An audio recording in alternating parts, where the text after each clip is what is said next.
Victim Support is handing out the last $2.5 million to the victims of the Christchurch mosque shootings and the families of those who lost their lives. It comes on top of the $7 million it has already distributed in 2 previous payments.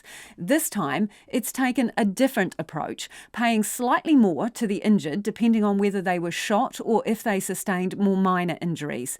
The bereaved, including widows with small children, will receive the most. And as with the previous payment, witnesses to the horrific events have also been paid, but much less than the bereaved or injured. Speaking to media a few minutes ago, Victim Support CEO Kevin So said he'd taken advice from medical, ethical and legal experts, but there were no international frameworks for distributing money in these circumstances. It was clear that as a community they expected Victim Support to recognise that there should be different levels of payment. For the bereaved, those shot, the injured and those present at the time of the attacks. With the support of the police list, we are confident that 100% of the donated funds has gone to the victims. We start distributing the remaining funds tomorrow. And that's Victim Support CEO Kevin So, speaking a short time ago. Meanwhile, our reporter Conan Young and cameraman Stan McFerrier talked to the victims as they left their meeting with Victim Support earlier today. One of those shot in the attack, Sheikh Rubal, was full of praise for the job Victim Support has done.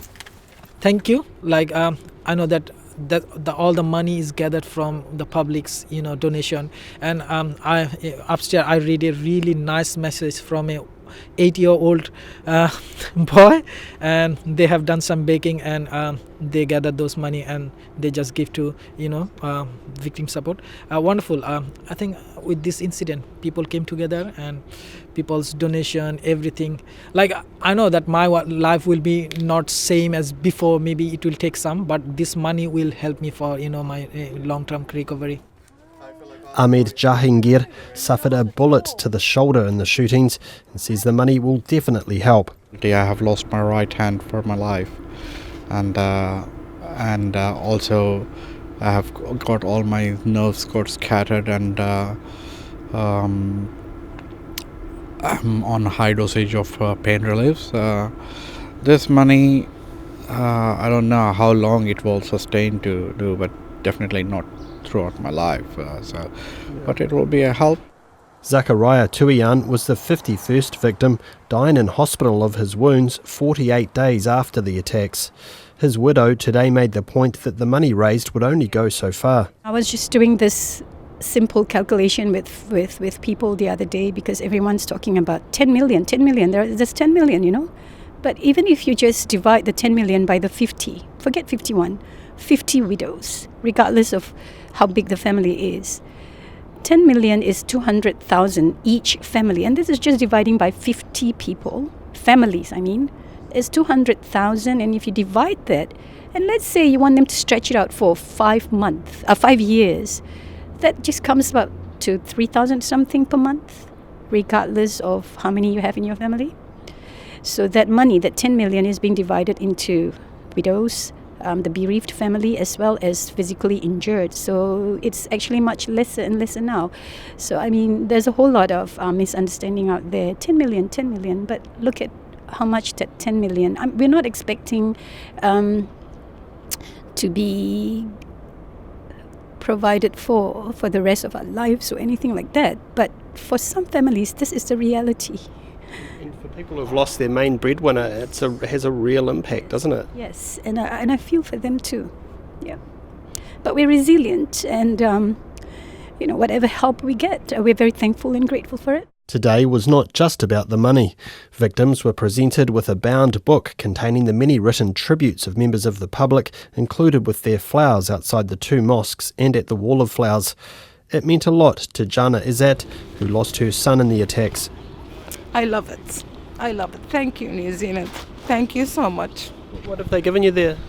It's every single word that people wrote to or my son, let's say, or to deceased people or injured people. So I love it. They put it in a book. Wow. Yeah.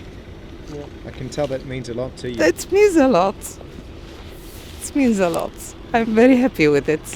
But not everybody was happy with today's announcement. Witnesses, many of whom are struggling to deal with the aftermath of the attacks, have again received a much smaller amount of money.